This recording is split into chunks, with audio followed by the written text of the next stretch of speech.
আপনাদের জানিয়ে রাখি, পৃথক দুইটি জায়গায় অভিযান চালিয়ে বিপুল পরিমাণে অস্ত্র উদ্ধার মালদা জেলা পুলিশের। মোট 2 জনকে গ্রেপ্তার করা হয়েছে। উদ্ধার মোট 15টি অস্ত্র। ইংরেজবাজার থানার মিল্কি এলাকায় অভিযান চালিয়ে মাইনুল হাসান নামে একজনকে গ্রেপ্তার করেছে ইংরেজবাজার থানার পুলিশ। তার বাড়ি মুর্শিদাবাদ জেলার লালগোলা থানার মির্জাতপুর এলাকায়। তার কাছ থেকে উদ্ধার হয়েছে 10টি পাইপ গান, একটি 7mm পিস্তল, 5টি তাজা কার্তুজ। ইংরেজবাজারের মিল্কি থেকে গ্রেপ্তার করেছে তাকে পুলিশ। অন্যদিকে মালদার কালিয়াচক থানার পুলিশ তল্লাশি চালিয়ে আরেকজনকে গ্রেপ্তার করেছে। তার নাম আনারুল হক, বয়স 45 বছর, কালিয়াচক থানার সুজাপুরের বাসিন্দা সে। তার কাছ থেকে উদ্ধার 4টি 7mm পিস্তল। জেলা পুলিশ সুপার অভিজিৎ বন্দ্যোপাধ্যায় জানিয়েছেন, নির্দিষ্ট সূত্র মারফত ওই জায়গা থেকে তাদের গ্রেপ্তার করা হয়েছে। এদের সাথে বিহারের যোগসূত্র রয়েছে। অস্ত্র পাচারের উদ্দেশ্য ছিল তাদের। এদেরকে আদালতে তুলে পুলিশি হেফাজতে নেওয়া হবে। জিজ্ঞাসাবাদ করলে সমস্ত কিছু স্পষ্ট হবে। As per source information as well as on the basis of the statement of the arrested accused, আমরা প্রায় 5টা 7mm এবং 10টা কান্টিমেট পাইপ গান রিকভারি করি দুটো জায়গা থেকে, একটা কালিয়াচকের সুজাপুর থেকে অ্যাজ ওয়েল অ্যাজ ইংলিশ বাজারের মিল্কি থেকে। এই দু জায়গা থেকে দুজন অ্যারেস্টেড অ্যাকিউজড, একজন Mohammad Anarul Haque son of late Rahmud Sheikh of Baliharpur PS Kaliachak সুজাপুরের কাছে।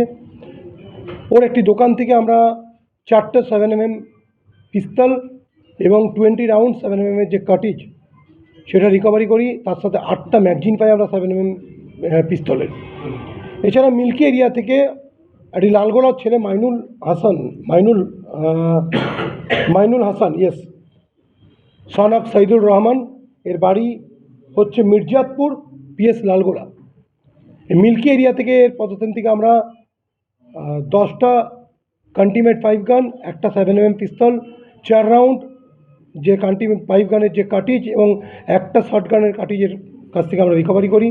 এই দুজন arrested accused on the basis of the statement আমরা প্রায় 15টি ফায়ার আর্মস, 8টা ম্যাগজিন, টোটাল 25 রাউন্ড এর গুলি আমরা রিকভারি করেছি। কোথায় নিয়ে যাওয়া হচ্ছিল স্যার? আমরা ওদেরকে পিসি নিয়েছি, ওরা পিসিতে আছে, আমরা ইনভেস্টিগেশন করছি। একজন লালগোলা থেকে এসেছে, একজনের বাড়ি সুজাপুরে, তাকে আমরা ইন্টারসেপ্ট প্রথমে করি গোলাপগঞ্জ এরিয়াতে। আর এটা মিল্কি থেকে আমরা রিকভারি করেছি। প্রাইমারিলি যেটা জানতে পেরেছি, এরা আর্মসগুলো বিক্রি করার উদ্দেশ্যে এসেছিলো, সার্কুলেট করার উদ্দেশ্যে এসেছিলো।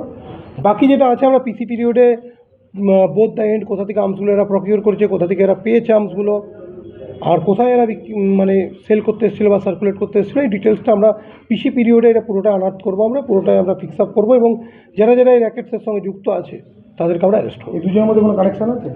এই দুজনের মধ্যে অ্যাজ সাচ আমরা কোনো কানেকশন পাইনি। দুজন আলাদা আলাদা ব্যক্তি। আমি আবার বলছি, দুটো আলাদা ইনসিডেন্ট আছে। আমাদের কাছে সোর্স ইনফরমেশন ছিল যে এদের কাছে ফায়ার আর্মস এরকম এরা বিজনেস করছে। এদেরকে আমরা অ্যারেস্ট করেছিলাম on the basis of their statement, leading to their statement as well as আমার যে সোর্স ইনফরমেশন ছিল সেগুলো আমরা ওয়ার্কআউট করি। তারপর আমরা এদের কাছ থেকে এই ফায়ার আর্মসগুলো রিকভারি করি। বিহারের কোনো যোগসূত্র পাচ্ছে? টোটাল 15টা ফায়ার আর্মস রিকভারি করেছি। স্যার, রাজ্যের বাইরের কোনো যোগসূত্র?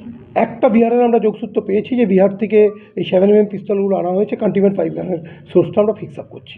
পলিটিক্যাল ব্যাকগ্রাউন্ড কিছু আছে? এখনও পর্যন্ত সেরকম কিছু পাইনি। এরা আর্মসের ডিলিং করে বলে আমরা জানি। এর আগেও আনারুল সে আর্মসের কেসে এবং এনডিপিএস সাবস্টেন্স মানে নার্কোটিক সাবস্টেন্সের কেসে অ্যারেস্ট হয়েছে। এগুলোর দাম কত স্যার? এটা তো আমি এভাবে দাম বলতে পারবো না, কারণ এই দাম এভাবে বলা যায় না, কিন্তু ইনভেস্টিগেশনে আমরা ঠিক করছি। আমরা যেটা জানতে পেরেছি, এই 7mmগুলো একটা 50,000 করে এখানে বিক্রি করছিল। স্যার, এত পরিমাণে অস্ত্র উদ্ধার হলো, কোনো কি বড় কোনো সাজিশের বন্দোবস্ত? আমি আবার বলছি, আমরা একদম ইনিশিয়াল ফেজ অফ ইনভেস্টিগেশনে আছি, কারণ রাত্রি আমরা আর্মসগুলোকে রিকভারি করেছি। এখন আমরা এদেরকে আবার পিসিতে নিয়ে ভেরিফাই করবো। এদের যে স্টেটমেন্টগুলো আছে সেগুলোকে ভেরিফাই করবো, সেগুলোকে আমরা দেখবো সেগুলো এরা ঠিক বলছে কি ভুল বলছে। এই 7mmগুলো কি বিহারের তৈরি হওয়া না? দেখুন, মেড তো ওইভাবে বোঝায় না, বাট এদের কনফেশনাল স্টেটমেন্ট থেকে আমরা যেটা জানতে পেরেছি, এরা বিহার থেকে এই আর্মসগুলোকে নিয়ে এসছে। এখনও পর্যন্ত এটা প্রাইমারিলি জানা যাচ্ছে, বাট আমাদেরকে এটা ভেরিফাই করতে হবে। মানে এর আগেও দেখা গেছিল যে ওই বিক্রি করার জন্য বিহার থেকে নিয়ে আসছে। অনেক সময় আমরা পেয়েছি, অনেক সময় সেরকম আমরা পেয়েছি। মুঙ্গেরের একটা কানেকশন আমরা পেয়েছি, but we have to verify it. ও কার সাথে মুঙ্গেরের কানেকশন পেয়েছে?